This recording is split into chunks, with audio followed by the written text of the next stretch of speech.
Yo, welcome to This Can't Be Adultin, the podcast where two guys who probably should have it all figured out absolutely don't. Careers, money, relationships. No one handed us a manual, so we're figuring it out the only way we know how, with real talk, deep dives, and a whole lot of laughs. I'm Herb. And I'm Derek. And if you're out here wondering, am I doing this right? Trust us, you're not alone. So hit play, relax, and let's figure this out together.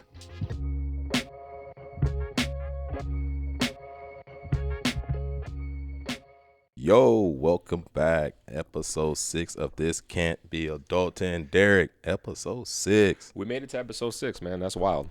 It is kind of crazy because, I mean, back from when we started, you know, and thinking of it getting, like, I feel like we had it in our mind, like, we're going to do the first, 10 episodes. And, to be at episode 6 already, I'm like, man, we're plugging away here. And we're getting great feedback. We're getting some great feedback, yo. Shout-outs to everybody on Herb's side of the family too. He showed me some conversations he had. Shout outs to my friends and my family who have called me this past week, texted me, had a conversation about how much they like the podcast and more importantly the topics that you and I are talking about. Hey, well, as I always tell everyone, we appreciate the feedback. Please keep sending it. We appreciate all the support. Like I say, comment, like, subscribe. And we promise to keep we hope to keep bringing you interesting topics as we go along. Yeah, fresh topics. And again, and I'll reiterate, like I feel like I want to do every episode, the things that Herb and I talk about are our own experiences that we hope resonates with the people that are listening, the folks that are listening, to think, oh, shit, I'm not the only one. Oh, maybe that's a different way to look at it. And, you know, there are a lot of it might be opinions, and there are opinions as well. And, you know, we just hope to be authentic and genuine. So I'm always going to say that. So all of them are opinions, by the way. We ain't shit. We are not experts in anything that we talk about, for the record. But I think we got some pretty interesting topic today. We're going to jump into, masculinity and kind of what it looks like to us, how we learned it.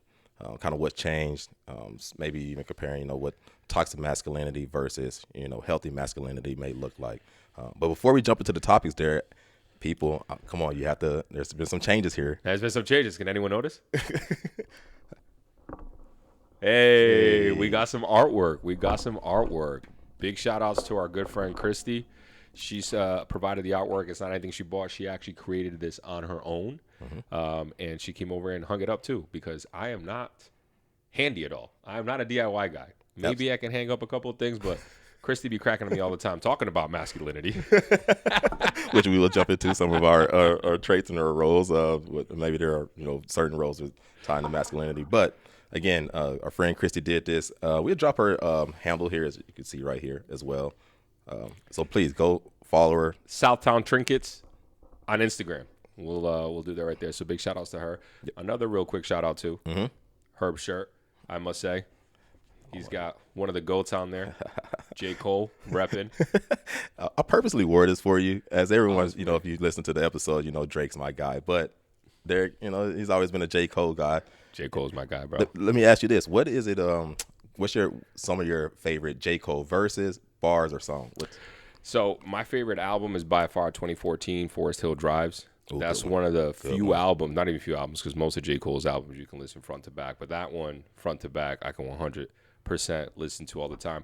I think for me, just a lot of Cole stuff is just so real and from the heart.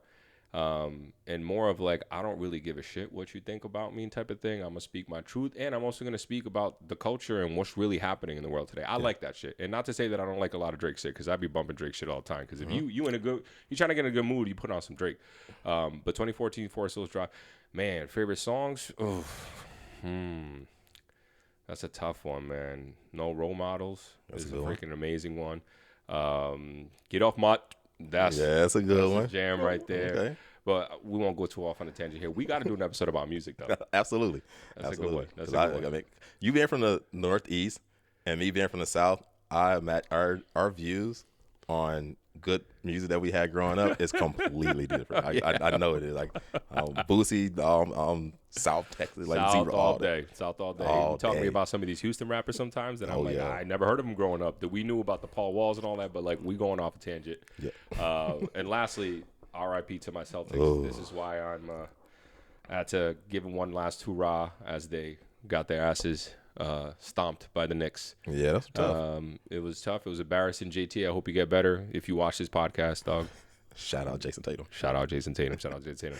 But Herb, man, let's get into the topic at hand, man. Man, it's a good one. I think it's one that definitely something we want to share our perspective on, and we'd love to hear some feedback. As always, anything we're saying, we would love to hear you guys' feedback on it. Whether you agree with this, whether you disagree with us, maybe it's something that we didn't hit on, maybe something we missed. So please always feel free to comment, and we love to hear that feedback. But we start speaking about masculinity and kind of what it is, what we were taught about being a man, kind of what that's supposed to look like.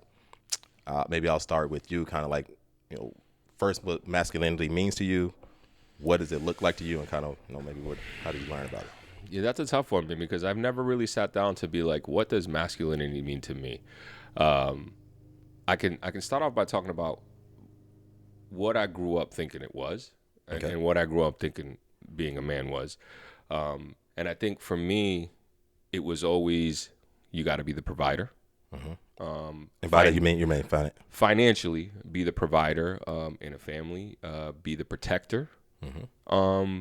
And really be that rock that doesn't show any emotion. That was one of the big things that I feel like was a message that I got. Now, the question is, where did I get those messages from? Because I think a lot of people think that it was, a father or a male figure in your life or something like that. And in reality, it wasn't really a conversation or discussions I had with my dad necessarily. Okay. I think a lot of where I got that message from was through the culture. Yeah. Right. And what I mean by when I say through the culture, I mean like TV, movies, shows, music, mm-hmm. even a lot of the music that we listen to. Right. I think a lot of that made me feel like, okay, to be a man means to be that protector, be that financial provider, be that person that's never really going to show emotion, never really going to talk about things that make them sad, things that make them mad, and just kind of show up like that every day. And unfortunately, in hindsight, and I've known this for several years as I've gotten older, because I've gone out, explored, researched, learned so much, obviously, on my own, and I've completely changed. But we're talking about when I was a child. When you're a child, you're really impressionable. Right. But it was always like, men are not the emotional ones, women are the emotional ones, which is crazy and ass backwards.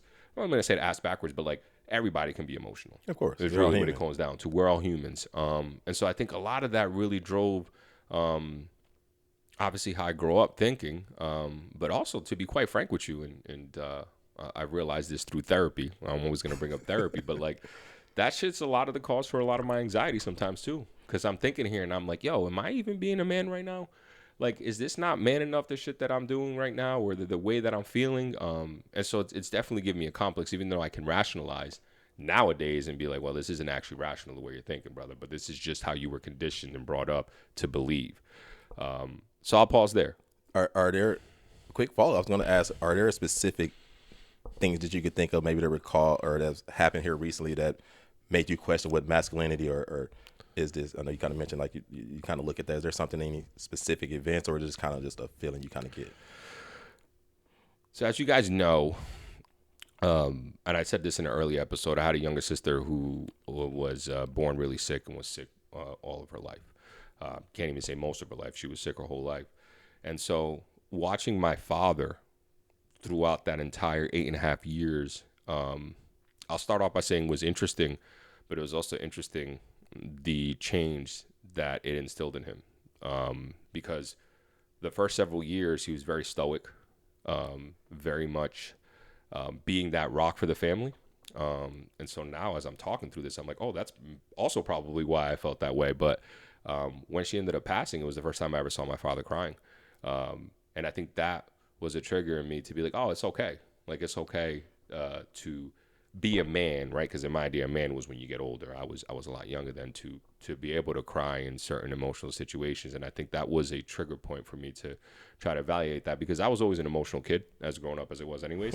I want to say I was a big crier necessarily, but I feel like I felt my emotions a lot more. And then I would have to try to suppress them in school because I didn't want the homies to freaking crack on me. You know what I mean? Yeah. Yeah, shit like that. But like, I think that was certainly a turning point to have me start reevaluating stuff. And I did have conversations with my dad about it before, and he was like, "Hey, man, you probably didn't see me cry, but I've cried so much because of your sister." And I think it brought something out of him before, because at the end of the day, my dad, and like any parent, mom or dad, all they're trying to do is give you a better life than what they had. Exactly. Right. Right. So so I think a lot of men growing up that were male figures in our life were probably thinking that they were doing us right by not showing emotion, by showing that they were strong and showing that, hey, I got to be this person so that no one has to worry, type of a thing.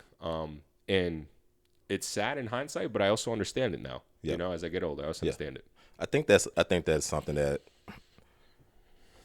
same like, I think as I got older, I understood more of the things that my dad was doing, and maybe to kind of go back and answer the question, kind of what masculinity means to me. How did I learn these messages? A lot of it did come from my dad, and I like to say, even clarify first, and like, you can be a man. Like, I feel like being a man is, I don't want to get into biology, but like, we're just speaking about chromosomes and being male, born with XY chromosome, whatever. But the masculinity, I feel like, are traits. Any gender can show masculinity traits. So when I'm speaking about, like, first I want to clarify, like, so the masculinity, I feel like, is something that was taught to me. And my dad was big on, I would say, teaching that type of masculinity, like small things, like walking on the right side of the road. Like, even though I see this now, like, I'll see a male walking, on the inside, and a female walking on nearest to the curb, and I can still feel like the cringe. You feel cringe. If you ever see me walking, I can't walk with, like, I can't have my girl walk on the closest side of the curb. My dad taught me that, opening doors, obviously, but also there was the provider thing is something that I had to learn. I don't say I had to learn. I would say it was different in my household because I came from a well-to-do. I don't say well-to-do. Sorry, I came from a working class 2-parent home where both were doing quite well in their jobs. Right. So my dad never had to show on necessarily the provider role from a financial aspect, even though he could have. So that wasn't something he like instilled as far as like being that type of provider. But it was something that my uncles instilled in me, and because I saw a lot of them where their wives didn't work or worked very little, and there were other people that I would say that instilled masculinity into me was my uncles. Just they're and they were very. We'd probably get into this, but I would say they had a lot of masculinity traits and toxic masculinity that we will go over that may not resonate nowadays. But I will say a lot of that was also taught to me from my uncles and just males in the community that I was raised in. But as far as like what to me it looks like in masculinity, or being a male, I would say, like, you're talking about today. You're talking about today. Okay, today. So we just talked about back then, and so just to confirm and clarify, it sounds like you got your messages from your dad, from your uncle. Yes. Those were the male figures in Community. life. Yep. Was there any cultural influences that you felt or that you can remember? I'm sure there was. I'm sure that there was. And I can think of like movies that I saw growing up. Right. Whether that was movies that it's about to go down so crazy. Movies that stood out to me growing up, like Varsity Blues was a big movie to me kind of growing up. Like that was like the idea I wanted to be, like, coming from a small town playing football. Like that was the movie. So that had like a lot of like masculinity of like, being on the football team and being like this big, macho machismo male. That I would say played a role. The music, I mean, of course, I listen to a lot of hip hop, rap music, but I listen to a lot of music, and that kind of was a very male dominant. The traditional of the male plays this role, the strong male provider, and then the girl is going to be the female is going to be like the nurturing aspect of it. So I would say like the culture would have a little bit of influence, like as far as the reiterating those roles that I saw as far as masculinity, or those traits that I saw as far as masculinity that was told to me by my father and my uncles. So I think it was just more so reiterating kind of what they were already telling me as far as when it looks at like other things exterior, whether that's music or pop culture per se. That makes sense. So yes, I think you and I are a little bit flipped, where you felt you had more of the message with regards to what masculinity and what a man looks like, coming from your father and your family figures. Whereas for me, I feel like a lot of it came from more of cultural influences. And for my dad too, for saying, again, we talking through it, right? This is what therapy is sometimes too. You talk through, you start realizing shit, but like talking through, I'm like, oh no, my dad obviously had influences as well.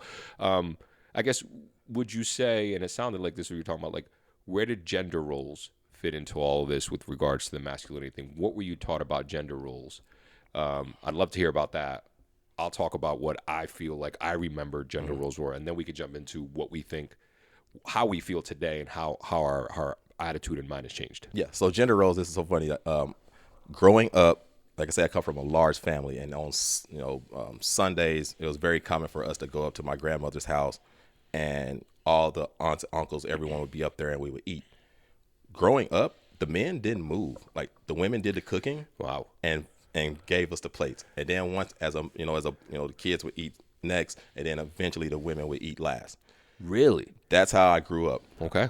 Then once I got 18, my mom would start making my plate for me, or my aunts would start making my plate. Once you kind of became a man, now the aunties and the cousins, the female cousins, would start like making their plates for the men, and that even kind of carries on even to today. It's kind of weaned out today, just because unfortunately we've lost a lot of the men in our family, older uncles, unfortunately, and it's just kind of something that's I think that again those traditional roles are kind of waning as culture or whatever the reasons may be. So for me, like that's something that stood out to me as far as gender roles. Is like growing up, I always think back to like the women in our family feeding the males, and we're not that was kind of, and that kind of like started with their gender roles. Like this is what men do, but the men would like take out trash, or that was like a male chore. My parents wouldn't let me wash the dishes because that wasn't a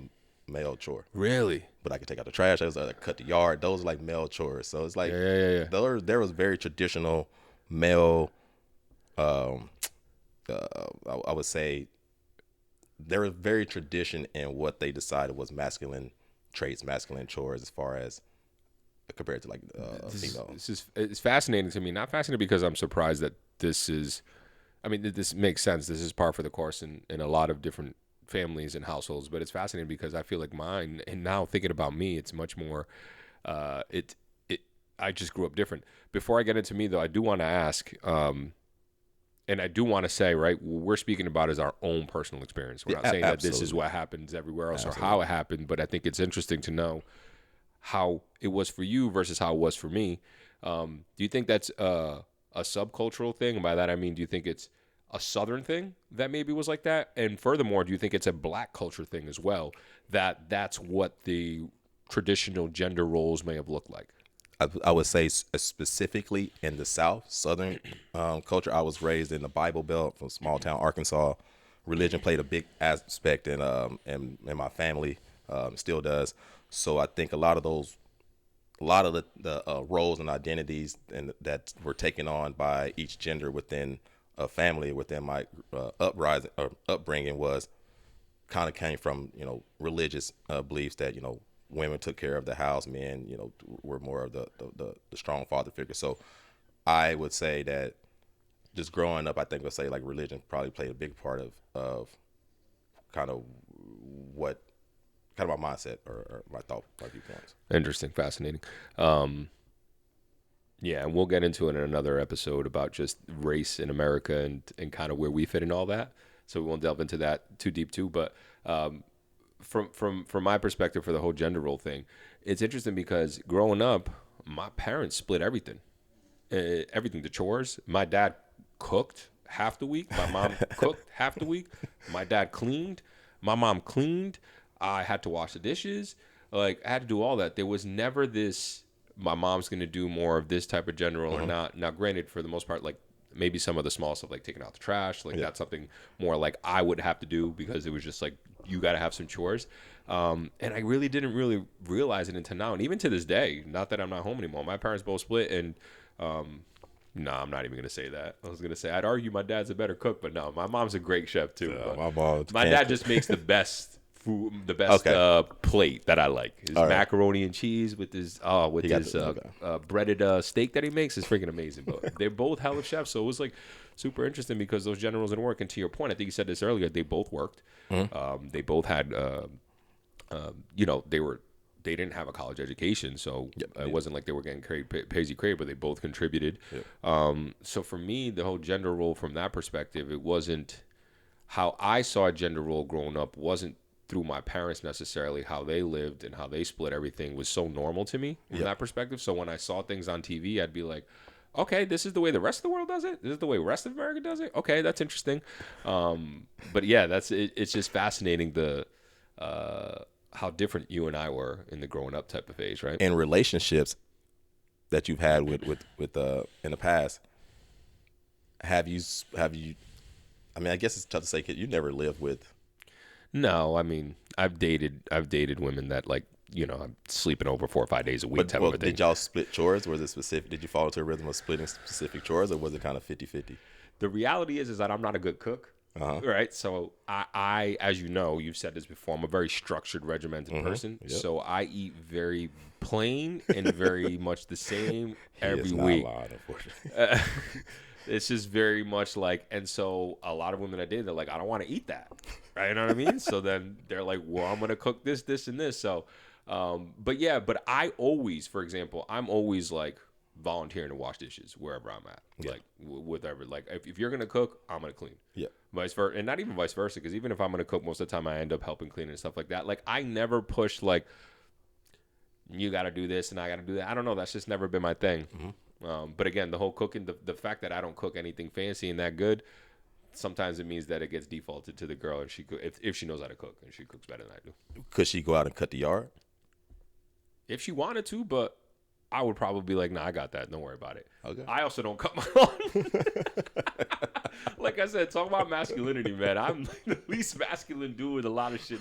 I pay someone to cut my lawn. Hey, get done, though. Fuck out, get done, though. All right. No. But literally, in like a lot of it, like I'm not a DIY guy. I'm not that traditional guy. And so it's interesting. Again, and I think all of that, just because of what I'm not, has changed my mentality big time, which I hope we all got to grow. We all got to learn. We all got to understand that what we're talking about is our conditioning and how we have experiences. And what we want y'all to understand who are listening and watching is maybe some of these conversations we're having about our own personal experiences makes you think about your own personal experiences and conditioning. And it'll help you a little bit understand as to why you think or feel the way you feel about certain things now as a grown-ass adult. I think that's the point of a lot of this conversation in this podcast, right? And you're not alone. Like, you're not, maybe, you thought you were the only person that was having these specific thoughts, or you were raised a specific way, and just to hear maybe someone else, is similar to you makes it easier to, like, maybe even start thinking about those thoughts and what's conditioned you, as you said. Right, exactly. So I can definitely say there's been a huge difference in the way I think from when I was growing up, for sure. Okay. And so we definitely want to get into that. But because I've been doing a lot of talking just the last couple of minutes, I want to do this whole pass the baton, hot potato type of a thing. So now, based off of how you were taught, what you believed growing up, how has that changed? A little bit. What do you think now? Just a little bit. Just a little bit. Tell me more. I'm not gonna lie. I do like some of the traditional gender, based roles that have existed. Like for what? Instance, I cut the yard. So in my household, I'm cutting the yard. I take out the trash, all the fixing stuff. I hear a noise at night. I got to get up and go to it. Like, anything wrong, like, I got to break. Things break around the house. I got to fix it or figure it out. So very, I would say very traditional roles. However, I will also vacuum. I'll do the dishes. Neither one of us cook, so.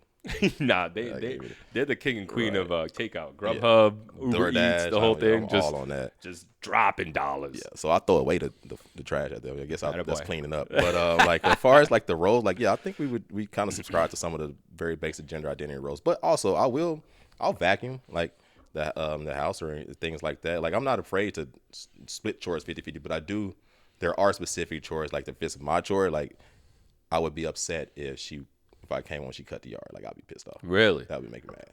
Oh, okay. So, and that's interesting you said that, because I was just about to ask a question around that. And I'm like, doing these things, does it make you feel masculine? Is that why? Does it make you feel like a man? Yeah. And so you're saying that if she does that, you feel like less of a man? Like, it ain't about feeling like what's less the psychology behind it? It's not about feeling like less of a man. It's more so like, that's my chore. That's what I do. I'm supposed to do it. It's more so like I won't say possessive, but it's like the controlling aspect. I think like a natural controlling aspect of being a man. Like, hey, this is what I'm supposed to do. Let me show that I got this. All right, I'm the man in this household. I'm wearing the pants per se, something like that. Okay. Now, for the record, I don't think there's anything wrong with traditional gender roles as long as both parties Consenting to it. are agreed to it, and not just consenting to it, because there's obviously consenting, you have to have consent, but there's also people that manipulate the other partner to do things that they might not want to do, but just to get a yes out of them, type of a thing. That's not what we're talking about. We're talking about actual, like, yeah, no, this makes sense. Yes. You talk about it, you all on board. I see nothing wrong with that. Yep. Where I see the issue is, and this is where toxic masculinity comes into, and we're going to touch into that a little bit too, is when the man comes in to any sort of relationship or any room, let's call it, and I call room in a hypothetical way, or I can't even think of the word right now, but let's just call it a hypothetical room. A man that walks in and wants to assert dominance in an aggressive, possibly violent way, is homophobic, suppresses emotions, all of those things. If you come in there and you're demanding, like, this is what's going to happen to a woman or to any room with any people you're talking about, like, that's toxic masculinity type thing. But I think that if you have a discussion and you find a woman that wants to do the traditional gender roles, and you're both on the same page, I don't see anything wrong with that. Go ahead. Absolutely. I think it's to each his own in this situation. Like, whatever works for you and your partner, or whatever works for you in your own life, I support that. Yeah. And it is important to, clarify, like, yes, we're talking about two people that both are agreeing on what their role will be within the relationship. And I think it's important to have roles within the relationships. Now, whether that's gender-based roles or just, whatever roles you guys come up with, I think it's important to have a type of role within relationships. So, yeah, some of them will be gender-based, but some of them are going to be based on other things, whether that's intellect, whether that's social, whether, there are different things that different attributes or different things that, individuals can contribute to the relationship. So I think that, this is just a very small part of a relationship as far as when it comes to, like, roles within a relationship. The way I feel about gender roles is that men, particularly men, specifically men, and I say this because I'm always going to say this, unfortunately, men, we live in a patriarchal society still. Absolutely. That is changing. Yeah. But the fact of the matter is that we do. I don't agree with it. I think we're going to get to a balance, hopefully, at some point. But because of that, that means that a lot of men still hold the power in society. Yes. So I will always stay true to this, and I'll say this regardless on what topic we're talking about. Power dynamics matters. And if you are the party that has the power, you bear the responsibility of changing things for the better. Mm-hmm. Does that make sense? Yes. So I'm always going to say that. And the reason why I want to throw it out there right now is because we're going to talk about a lot of other topics where there's a power dynamic, and then people are like, yeah, well, this person shouldn't do this. And at the end of the day, for me, I'm like, but who's the one that has the power? They have to bear the responsibility for change and positive change. Now, with that said, from this perspective, damn it, I forgot what I was going to ask you because I just went off on this tangent. I was going to ask you a question, but well, let me say where you're thinking about it, like when we're speaking about, like, dynamics and kind of like the power dynamics, that kind of came to me top of mind was thinking of, like, to me, it almost feels like there's an attack on privilege in this. And let's just speak to the U.S. There's an attack on privilege, and what I mean by this is that, you see, there feels like there's an attack on white privilege. Mm-hmm. You would ask, them. There feels like there's an attack on black men privilege, the privilege that males have. Mm-hmm. And I feel like anywhere we're looking within our culture that and I don't think that this is a bad thing, but I do feel like there is an attack on privilege, and that's what we're seeing, an attack on whether that's wealth, whether that's sex, whether that's like I say, like just being females and males. Maybe what do you give your thought on that? Well, I have a problem with the word attack. If you're saying right. It's not you're a right. bad thing. Okay. If you're saying it's not a bad thing, I would say it's a challenge to the status quo. Challenge to it. Yeah. 100%. Now, granted, there are actual, like, bad actors that give the movement a bad name. Mm-hmm. But I think the challenge in the status quo is 100% necessary. And particularly, like, the gender roles, challenge that. We need to challenge that. And by challenge that, I mean just have that conversation. Have that conversation between male and woman if it's in a relationship, between coworkers in a workspace, the conversation needs to be had and how that's going to actually play out. And at the end of the day, it comes down to respect of the other person as a human being, right? Period. I keep losing my train of thought. I was Let's say like challenging privileges, and the reason I bring that far as toxic masculinity versus healthy masculinity is that where I'm saying that there's this challenge to privilege is that first I would say the important thing as far as when challenging privilege is that it's important, and you kind of hit there, is that the person that has the privilege recognizes that there is a privilege. Mm-hmm. I know that as a black male, there is a privilege to being a black male. Mm-hmm.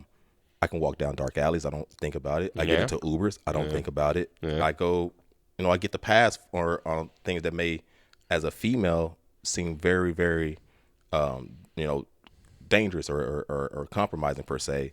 And it's important for me to recognize that. And I try to do that. And I try to be cognizant of that in certain situations, whether it's late at night and I'm approaching, walking into a foyer with, an apartment building, and I see, it's a girl there. Like, I'm sure that I'm coming in, like, being the most, open and ensuring that I'm not a threat, trying to make sure that I'm not a threat. So that is a privilege that, I understand and I recognize. So I think it's important that the people that are in privilege recognize they do have a privilege. And then that's where we can start to, like, having those, like, challenges. You're spot on. And being a male is a privilege. Absolutely. For all the things that you say. And which is why I don't see the challenge to the status quo as an attack. Yeah. Because they're not, whoever's, whether you want to call it women, whatever the movement may be, is not saying that I am inherently a bad person because I'm a male. Right. The problem is we do have a lot of insecure men that think that that's what's being said. And so they get very defensive. Of course. And then they start lashing out and they start doing all those things when the reality is like, just recognize your privilege. I have a privilege of being a man. I have a privilege of being an able-bodied man. Yep. I'm not disabled. I don't have to worry about if there's a ramp at this building to walk up the building. Like, we have privileges everywhere. And I think when these status quos are being challenged, it's just about, hey, can you just acknowledge it? You don't need to feel bad. Some people are trying to make you feel bad. Don't get me wrong, but those are very far and few in between. It's the minority. It's always the loudest, and you just need to acknowledge that.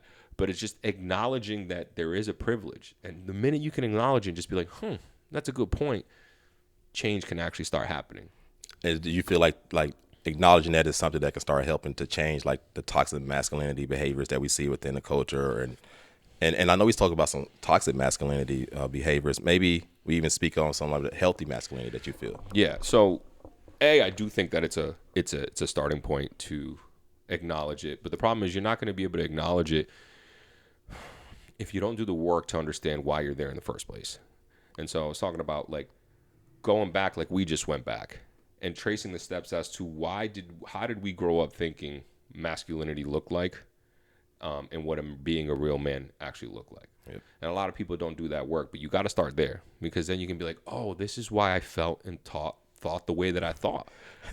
It almost, by doing that process, it's almost not the masculine thing to do that we've been taught. Right. That ain't even and it's hard. It's hard. And that's one of the big things that we didn't even touch on that I do want to touch on was the emotional aspect of it. Mm-hmm. Right. I talked about how we were supposed to suppress emotions and not show them. And so when men or boys growing up are taught to not be able to show their emotions, you end up with really angry or really lonely, really sad men. And this is where toxic masculinity actually comes from. I feel like that's a cesspool when you're not allowing young men, young boys, to express themselves in a healthy way, to talk about their emotions, to talk about anger, to talk about sadness, to talk about joy, even happiness, Do you feel like that's a cultural thing and reason why that's not happening? Or do you feel like that's, a sexual thing that the reason is not sexual, but like from a gender thing that's the reason why that's not happening? What do you? Yeah, it's a cultural thing, and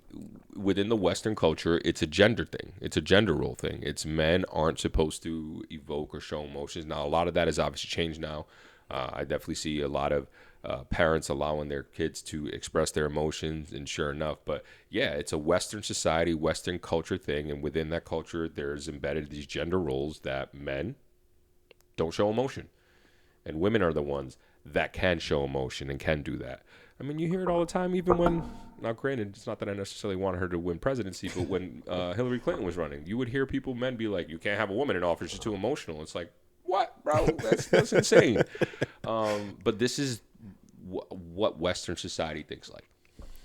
A lot of it, not all of it. Now, where we are today, do you feel like a lot of that is changing, and is that for the good, the better? How do you feel about it? I do think it's changing, although I do think there's still a strong minority. When I say strong, it's less than half the country, but it's still 35, 40% that are really resisting. Really, really resisting hard and being like, no, we're gonna do this traditional stuff. Like, no, men are gonna be men, and we can be nasty and talk about women the way we want to, and all those things here, right? So there's still that's still a lot of people. Like, we still got a lot of work to do. And I guess I'm saying, where do you think a healthy place would be? What would that look like? I think at the end of the day, healthy masculinity means that people can feel safe around you. Okay. Not just physically, emotionally, mentally, and spiritually. If you can convey safety as a man, whenever you walk into a room, whenever you are in a relationship, whenever you are having a conversation with a stranger, that to me is healthy masculinity. And how do you get to that point? Like, what is able to do that? It takes you doing the work. It all comes down to you doing the internal work and you being safe within yourself and secure within yourself.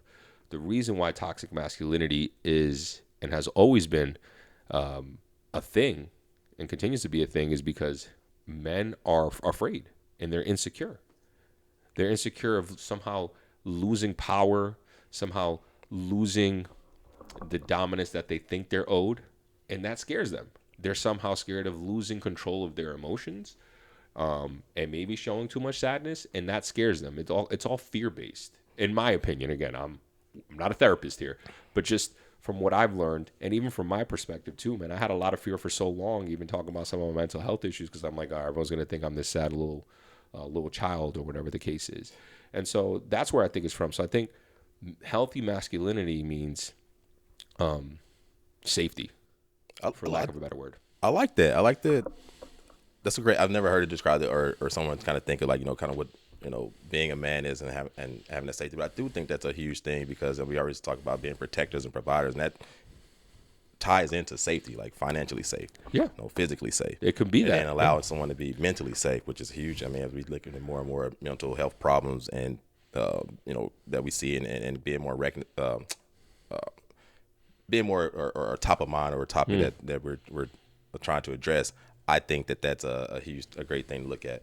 I was going to ask though, one of the things that maybe do you feel, and this may be me playing devil's advocate here, but like feeling like that if men, one of the reasons why we're protective or of the quote unquote power structure or the power dynamics or protective of what we consider to be masculinity, for say example, if my girlfriend starts to cut the yard and do all the things that quote unquote a man would typically do, physical labor, do I lose purpose? Yeah. And that's what I'm trying to hold on to. Like, if she doesn't need me, then what? If she don't need me, then what's the purpose? I get that. We all need to have or need to feel a sense of purpose in a relationship with the other partner. And that's why I think having these conversations and talking to your partner is super important. I think that if you've already established or you've already talked that, hey, I'm going to be the one doing these things, and it doesn't even have to be a fucking formal conversation. If it's just like, hey, this is what we've fallen into. If you allow her to feel safe enough to talk to you about something that maybe she would prefer to do, and you're doing it, and like that all plays into it. But I agree with you, man. It's like this: what's my value in this relationship? And I completely understand it. But I think that all comes with communication. Okay. And maybe if that's what you think is going to give you value, and I don't think you're saying that gives you the full value, but it's a little bit of a shot. You know what I mean? Yeah, so you don't want to lose that. And I completely understand that. And I think at the end of the day, it just comes down to you being good with yourself, you feeling safe with yourself, and secure with your emotions, and secure with your standing. And I think that'll everything will get ironed out from that perspective. And it's not easy. I'm not saying it's easy. That's not what I'm trying to say. A lot of the things that we may convey here sound simple, but don't equate simple with easy. Yes. Those are two different things. Yeah. Yep. But it is as simple as that. Yeah. Now, do you feel like now that you've gotten older, do you feel like you fit do you feel masculine? Is that something you describe? Or would you even characterize yourself as that? Do you care to? Hey, you know what? That's a great question. There are certain aspects of my life that have made me felt less masculine than I would want to feel. And being completely transparent, those are things that I'm not going to get into on the podcast. Those are deep-rooted things. Today. It's like leaving it open. Those are deep-rooted things that I'm working through with my therapist. But I think at the end of the day, yeah, I do consider myself masculine for the most part, even though I can't fucking fix things necessarily. Even though I don't fucking cut my lawn necessarily. But I try to provide safety in every room that I walk into. Mm-hmm. All right. One of the biggest things that I hear from a lot of women, and again, I'm going to be very clear. I'm not speaking on behalf of all women, so women feel free to comment and say this because I don't want to speak on behalf of all. But this is Derek's opinion, by the way. When you talk about opinions, this is Derek's opinion. This is the opinion. Women have told me what they really want from a man is to feel safe. Which is just to feel safe. Again, male privilege. To us, that doesn't even. We don't even recognize that. I never go into a relationship like, oh, I hope to feel safe in this relationship. Yeah. But keep going there. Feel safe. And again, it's not just physical safety. That does have that is part of it. Mm-hmm. And I don't mean physical safety in like, obviously, we talked about this in the relationship episode last week. Like, obviously, don't put your hands on a woman. Yeah, absolutely. Don't do that. Like, what are we talking about? Like, obviously that, but also feel safe that you can protect her if you're out and something shit pops off. Right. Even though that's not really the world we live in anymore today, but that's what it was biologically, thousands of years. But again, it's mental safety. It's emotional safety. It's spiritual safety. Like that, at least from what I've understood, is something that women really want and are looking for. Again, I'm just speaking on behalf of, I'm not speaking on behalf of women, but that's kind of the message that's been told to me. And I think to me, that is like what a healthy masculinity is. Can you be sure of yourself? It was interesting because I was in Spain with a friend, and she was talking to me about, she introduced me to some guy over there. She's like, oh, this is my friend, blah, blah, like, blah. And you know, we walked away, blah, blah, shook his hand.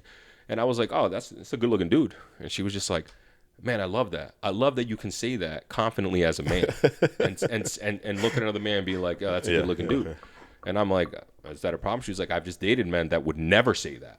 That were like, I'm a man. I can't. No dude looks good. Man. Yeah, like you can never do that because it was the way they grew up. That's toxic masculinity, in my opinion. I think that's now because my comment wasn't, oh, he fine. Like, you know what I mean? Like, that's not what I was saying. And even if you wanted to say that, okay, cool. Like, I don't think that, but like this acknowledgement, it's more about the security that you have in yourself. Agreed. Because I knew where I was saying and where I was coming from. It was like, yeah, that's a good looking dude, man. Like, you know, and she also had a little crush on him. So I was like, yeah, you know, good for you, girl. Do your thing. Yeah. But like, I think it comes down to being safe and secure within yourself. And when you're safe and secure with yourself, you're going to exude safety and security to everyone in any room you walk into. Have you felt like you ever been in situations where your masculinity was challenged? Yeah. Oh yeah. Like specific. Yeah, in relationships, yeah, for sure. And again, it's more around the stuff that I'm working through with therapists right now. With my therapist right now, it's around like those topics. It's like, okay, and I have been challenged in the past, and this is why I have these complexes that I might have right now. So yeah, it is interesting. How about you? Has your masculinity been challenged? Yes, I definitely. I've been in relationships where instances where I felt like my masculinity was challenged. It's small things too, like that can get me trigger you. I'm talking about like, I'm a very open-minded person. I'm a very friendly person, but I do come from like an old school way, like certain interactions between your partner and the opposite sex. There's a respectful way about going about having these interactions. I'm also the type of person like, with my friends' girls, I don't want to communicate with them outside of my friend, just out of respect for my friends. Mm-hmm. Like, even if we were good friends before they started dating, like we could have a relationship, but still I want my relationship to go like as I feel like that's a masculine thing in my head. To me, that's like masculinity. So I always looking like those types of things right there, like little bitty things of respect feel like challenging. If somebody was to like be texting my girl like a dude texting my girl kind of feel like, yeah, are you coming to my masculinity, bro? Like, what's going on? Hold on. This is a very serious topic right now because I'm really good friends with Herb's girlfriend. No, but that's different. That's different. And it's no, but I think it's hilarious because I haven't talked to her in a while, and this morning she popped in my head, and I texted her this morning, and I'm like, yo, I haven't checked up on you. How you been? But so the fact that he's saying that, I'm dying right now. I think it goes to a certain relationships, a certain level that you and I have a relationship. But if it was like, if I didn't know you, okay, then that would be a little bit different. And not to say that she doesn't have male friends that I don't know or I need to know like who's texting you. It ain't even that type of thing. But like if it was like a daily thing, texting her, or if he was like texting her like good morning or something, like I'm gonna feel a certain type of way. I get that. But I think that's also that is obviously that's a masculinity. That's something that you grew up on. But that's also, you know, we keep bouncing back into relationships. But that's also a topic or a communication thing that you and your girl would need to talk about. But she can't even be smiling too. Like, we're out and you having a conversation, don't be smiling too hard in front of no dude face either. Like, what the fuck going so funny? Like, yo, like I'm funny. He's not. It's like, I know that's old school masculinity, but there is. I've had that happen with like a girl. Like, yo, why you like, you do not. You've never for as long as I've known you. I keep it. You are so laid back and chill, bro. I keep it bottled in with like certain things, like, you know, when it comes to like relationships and stuff. Like, come on, that'll just be that's. And look, I think at the end of the day, as long as y'all are both on the same page, and I don't necessarily mean in your perspective in general, if both parties, both male and woman or male or female, if y'all talk about it and y'all on the same page about how to navigate these certain situations and instances, and you both agree to it, I don't see anything wrong with it. Yep. Like if you're like, hey man, like I don't really like this necessarily. Like, what are your thoughts on this? And she's like, no, I get that. I can do that. I can respect that. It's not that serious. And like, what's the issue? I don't see an issue necessarily. No, I agree. It's all, you spoke about it. Communication. Like, I mean, with any relationship, whether that's male, female, whether that's a friendship, communication is going to be key in having those tough conversations with your partner, with the, you know, whoever the other party may be.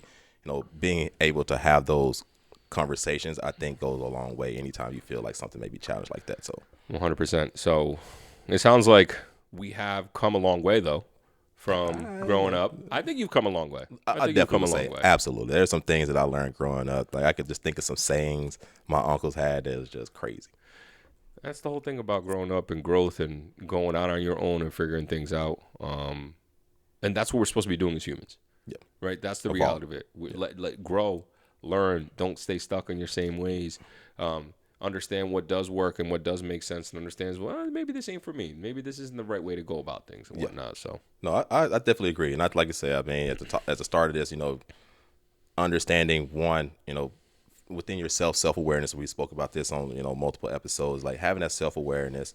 And if you know, understanding masculinity isn't a terrible thing if you have it at a healthy. We know some types of ways of having healthy masculinity, and masculinity don't tie that necessarily into your gender. Like, don't get. I think it's important to understand that your masculinity isn't what make you a man. Yeah, love that message. That's just more. Your masculinity is just going to be what your personality is. It can be like. That's just a trait of your personality, but there's many other traits that go within your personality as well. Be comfortable with yourself. Be comfortable in your own skin. And be respectful of others too. Now, 100% respectful and kind. So I appreciate that. That was definitely an interesting conversation and topic of discussion today. I don't even know how long that went for, but we was. I think we'll have some more conversations around that because some of it can be controversial in a sense. I want to say, if that's lack of a better word.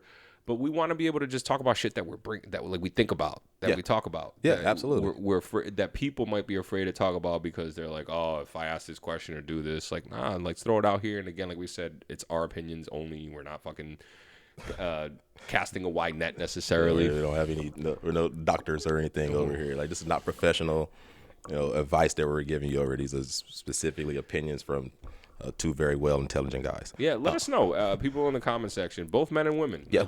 Men that are listening, like, what were you taught? Yeah. What are your thoughts on masculinity? Yeah, and maybe some masculinity traits that you were taught growing up, and then maybe some that you've learned now that you've gotten older on your own. And women, we want to hear your thoughts too, to be honest with you, right? Please. Like, hear what your thoughts are. What do you think is healthy masculinity versus toxic masculinity? Would love to learn more about that. But I want to move on to kind of one of the fun parts of the entire podcast is fun. Let's be honest with you. We out here wilding with that shit, dog. But obviously, we end each episode with a kind of like fun fact or something we learned type of a thing since the last time that we connected. So Herb has the privilege of having his phone on him because if y'all didn't know, I record on my phone over here, so I can't be picking up the thing. So I just got to remember the shit off the top of my head.